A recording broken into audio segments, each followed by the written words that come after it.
Ah, I was actually planning to do a video today. Wishing some Christmas cheer, some holiday cheer, and also tell you about my Ustream Let's Play, which I am going to be playing Ninja Gaiden Black from 7 p.m. to 11 to like 12 to midnight. Just me playing the Xbox over here, just chilling. That was all I really was going to do. Make a video about this. I didn't even hear about this just now. I just came up here, going to chill, everything else. Look at the YouTube. I was like, saw Spinner's video. I said, Kaval has been released. I said, no, I looked out. I could not believe it.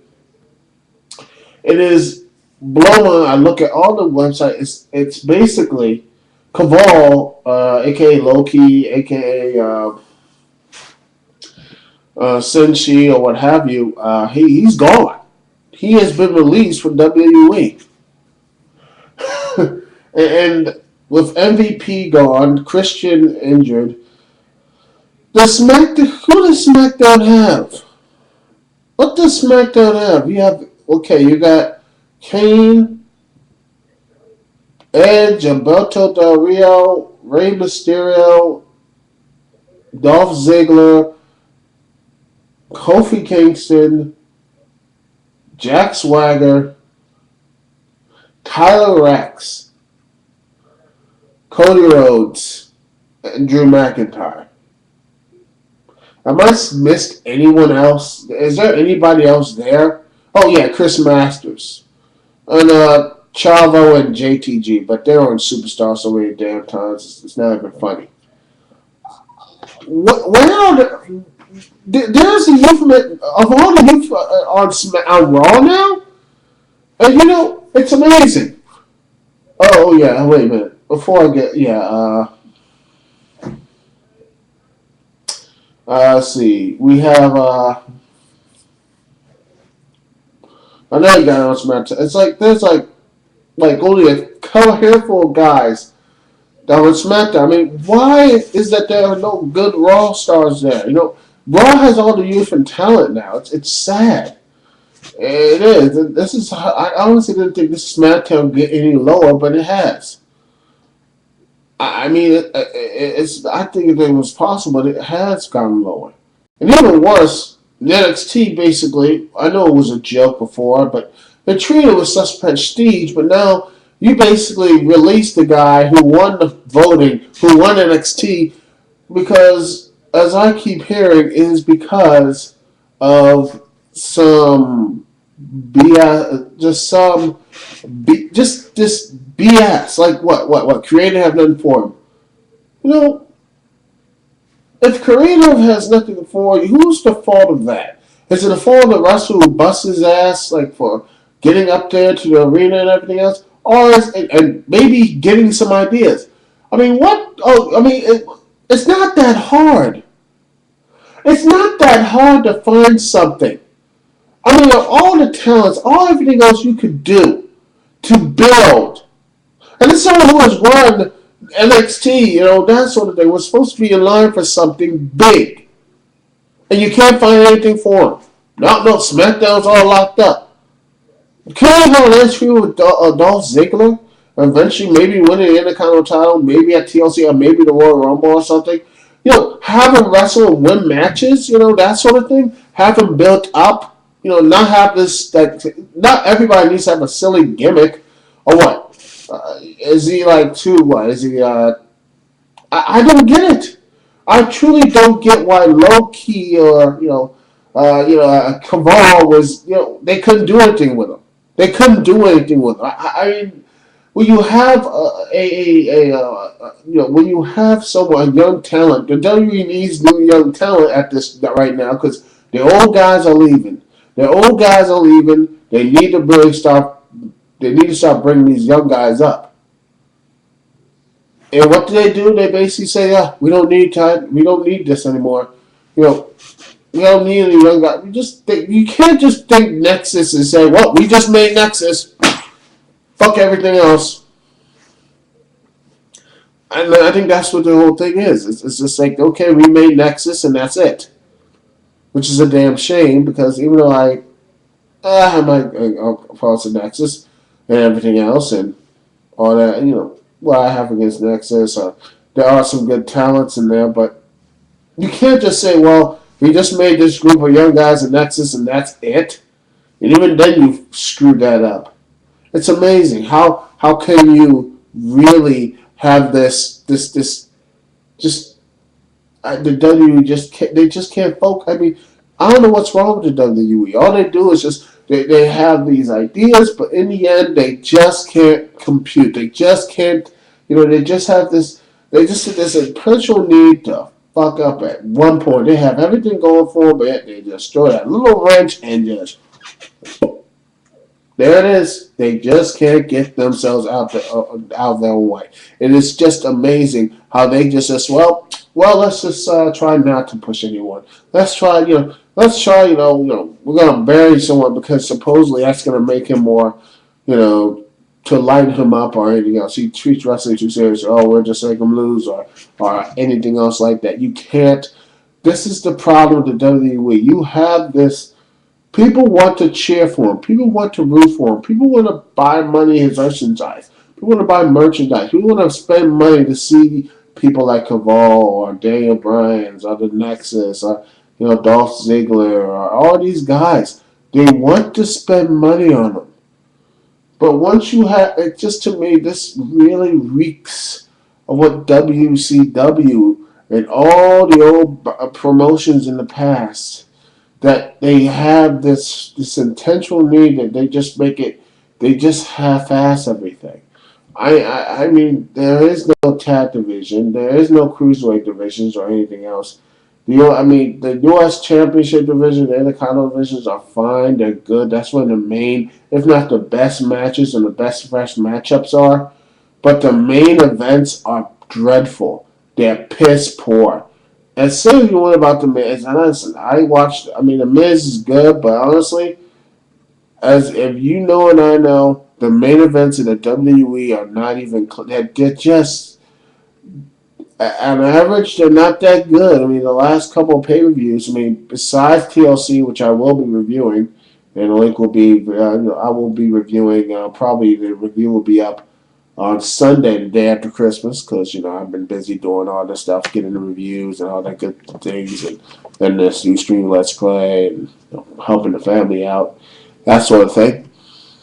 So that's what I'm going to be doing. But that sort of thing. Just there's no real talent. There's no real. The Miz is. That's the only guy there who honestly is good in some places, but in the end, I'm gonna say it. Miz is not that good enough wrestler in a singles one-on-one match. Or Morrison, who didn't get looked at on Monday Night. I haven't watched the entire episode of Monday Night Raw because I was busy. I just didn't really care to see it. I was that disgusted at the main event of TLC. By the way, I will get into that in depth of why I was just upset. I was just everything else about that.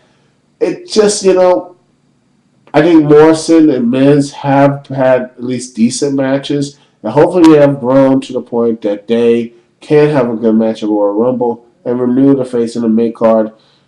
If not, but then again, I would not be surprised that they was somehow finagle getting Randy Orton in that triple threat. If not, maybe move Morrison out and probably get his championship match held. I wouldn't be surprised to get at a house show.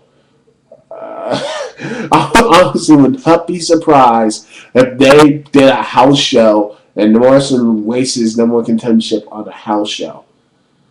And they're just freaking out. Oh, we did it on a house show, and now Miz can be free, and then Randy Orton can go and be free and take on Randy Orton or something like that.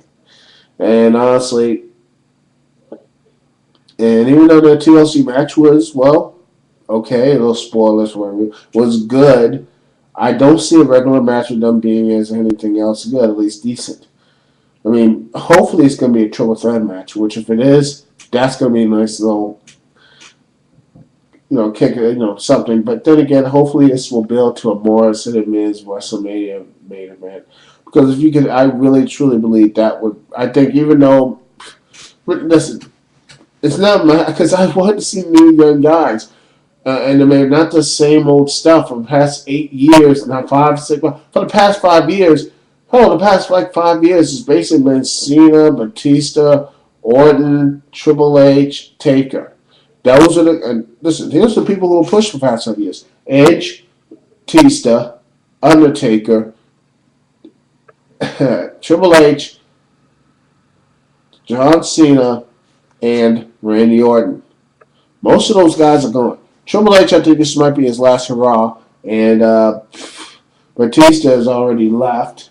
Taker's on his last legs. Edge, I think he's going to leave. Well, and that leaves, Orton and Edge. And with Orton's and Edge's, or not Orton and Edge, but Orton and Cena. With both Orton and Edge's Cena's injuries have been picking up in the past couple of years, I see that they're both, I really do see that they're going to be gone like in a couple years. And when that happens, who's up there now? Who's up there to be there? Because I know people. Well, who's there? Who's going to be the guys to take over those spots? Kofi Kingston? No, I mean he's been built before, and I hope they actually are going to start building him up to be champion soon. People say want a belt to Del Rio, but no, that's too damn fast. This is the problem with Sheamus. I mean, Sheamus, as much people like him, I still don't see champion material. It took him 2 reigns, ill-advised championship reigns, to really get himself over. Same problem with JBL. No one believed in JBL. The buy rate slipped. He didn't bring in any money. Even though he was eventually good and everything else, he didn't bring in draw money. I mean, that's the main problem. He didn't draw money, and heck, when I saw him as champ, I just could not watch. I watched with Eddie Guerrero. I'm like, they're not going to give Bradshaw the belt. They did, and it pissed me off. It pissed me off to the point that I didn't watch or order any SmackDown pay-per-views for the rest of the year. Period. I don't care. The only time I did see a pay-per-view I ordered was WrestleMania. Which, honestly, that was it. I wasn't even so disgusted I didn't order the Royal Rumble that year. I ordered WrestleMania. That was the only one I ordered, and then when Cena got it, and Judgment Day, and that sort of thing.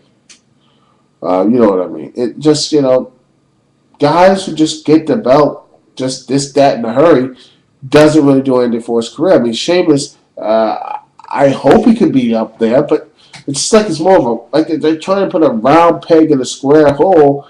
It's almost true, but in the end, it's still a round peg in a square hole. What has happened to just slowly getting people character?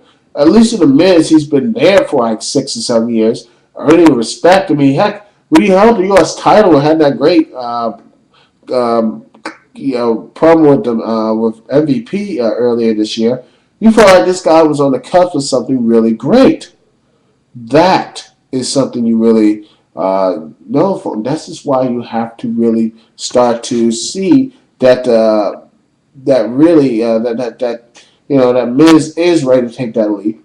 I think Morrison gets him, goes back to that ECW persona of him actually writing the daggone promos, talk about the Palace of Wisdom. I think he is up there. I think he has really gotten better, and maybe Sheamus as well. That's 1, 2, 3 guys. Everyone else, I don't see anyone else. I don't, and I think this is a problem between what the WWE has done. I mean, Jack Swagger, another guy, Jack Swagger, tried to push him in the main event.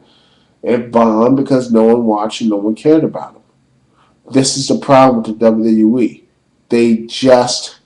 They're forcing everything. They keep trying to force. They're rushing, and they need to really start building.